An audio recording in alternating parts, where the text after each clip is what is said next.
Mas, Júnior, eu queria dizer outra coisa. Pode falar. Alguns valorosos guerreiros estiveram conosco nessa guerra, sabe. Jair Bolsonaro foi um deles. Ele foi extremamente atacado, ele deu vacina para quem quisesse ter, ele comprou, ele só não obrigou as pessoas a tomarem. Eu acho que é o certo. E a outra coisa, ele queria ter tratado todo mundo e impediam de tratar. A ivermectina teve Aham. vários estudos, hidroxicloroquina também, e hoje a gente sabe que funciona. E o Anthony Fauci, ele colocou lá que funcionava. Então, assim, como é que a pessoa proíbe o negócio para o mundo e sabe que é bom? E como é que essa crueldade mesmo de exigir que as pessoas tenham passaporte vacinal de uma coisa que é deletéria, é ruim para o corpo e não protege. Lá em Israel foi feito um estudo entre os vacinados e não vacinados, e os vacinados foram pior do que os não vacinados, porque baixa imunidade. Nós temos aí essa outra questão, além da questão do aborto, a questão das infecções secundárias, a imunidade que baixa e a questão do câncer, que em alguns casos também acontece por causa dessa baixa imunidade. Mas eu quero falar de atletas que se recusaram a inocular a terapia gênica experimental. Eh, o eh, não sei se é Kyrie Irving ou Irvine. Ah, o jogador de basquete. Ele perdeu Kyrie $13 milhões. Irvine é o nome dele. Kyrie Irvine. Isso. Ele perdeu $13 milhões, mas ele não se vacinou. É o Aaron Rodgers, o Novak Djokovic, o Bryson DeChambeau e o Conor McGregor. Foi feito um pedido de desculpas, porque, eles foram extremamente atacados pelos jornalistas, e aí o cara disse que levantou e tinha que pedir desculpas, fez um podcast para avisar que: "Sinto muito, eu ataquei vocês, mas vocês estavam certos". O jornalista fez isso? Olha Estados só, pediu Unidos. desculpa. Pediu desculpas. É jornalista de coragem esse, Nos né, Estados nos Unidos, Estados jornalista Unidos. esportivo. Tem gente aqui no Brasil precisando pedir desculpas, né. É. Se você pudesse listar, assim, só 3 pessoas, assim, que você acha que tem que pedir desculpa pelo que fez na pandemia. Só 3, assim. É, eu acho que tem uma série de pessoas, mas acho que foram algumas coisas muito graves que aconteceram com governadores, como eu falei, que proibiram suas pessoas de trabalharem, que perderam os empregos, que despediram funcionários que não queriam tomar a vacina experimental. Eh, Teve isso também. Teve bastante É que vo disso. como você falou, é uma teoria experimental que não é vacina, né, acima É, de tudo. exatamente. Esses aí que você citou são obviamente, hoje reconhecidos como heróis da liberdade, né. É. Mas na época não foi dessa forma que eles foram tratados. Acho que o Provavelmente Anthony Fauci tem que pedir desculpa, o ex-CEO da Pfizer também já pediu desculpas, teve um diretor que falou que jamais eles poderiam ter feito isso, mas está aí, né, ainda está no mercado, ainda está vendendo, ainda está sendo inoculado, e agora acabou de ter um problema. Nos Estados Unidos, a nova diretora do CDC, do Center of Disease Control, de Centro de Controle de Doenças, é uma pessoa que era super a favor dessas injeções e acabaram de passar um RNA mensageiro para gripe normal. Então, o MAHA, que é a Make America Great Health Again, foi, assim, vilipendiado, porque acabaram de passar a autorização por 73% dos integrantes do comitê de uma autorização para fazer um RNA mensageiro para a gripe. É um absurdo isso. é um absurdo.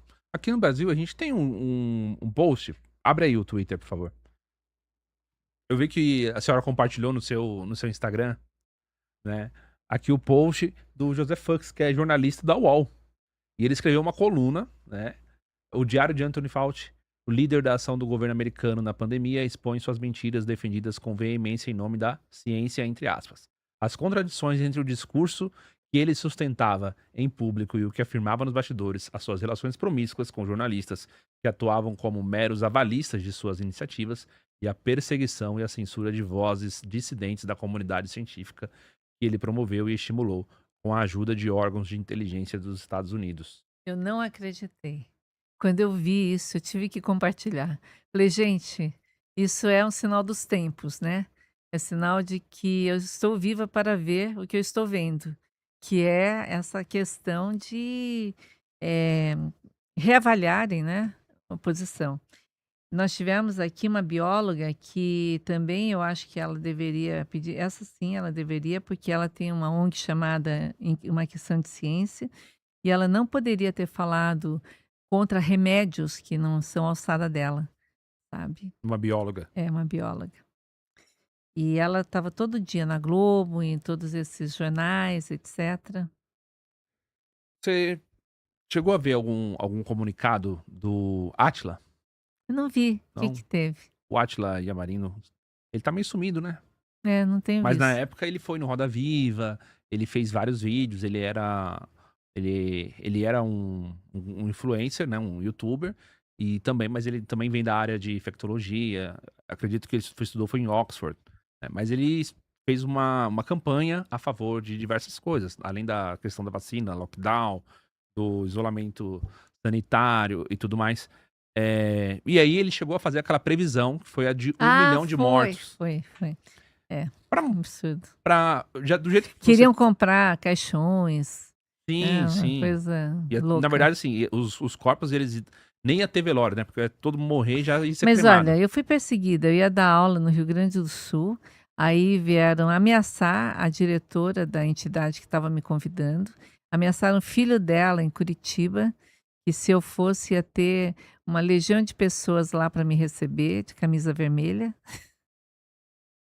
Aí eu falei: "Eu não preciso expor você a essa situação, né, nem eu". Foi no mesmo tempo que acho que o Cherini teve um problema numa Mas faculdade eles que eu não fui estavam dar em aula. casa? Eles não estavam no lockdown? Não, mas isso é mais recente, Mais recente? dizendo que a gente estava errado. Agora, o tempo é o senhor da razão, né, pelo menos nesse sentido a gente está tendo uma, reavaliação. A ivermectina tem sido estudada também para algumas doenças tumorais. A ivermectina é uma medicação que ganhou o prêmio Nobel da medicina, no Japão, e eles, resolveram muitas doenças infecciosas, parasitárias, filarias e que deixava as pessoas cegas, etcétera, e não tem efeitos colaterais significativos quando dado por 5 dias. Então, é uma medicação excelente.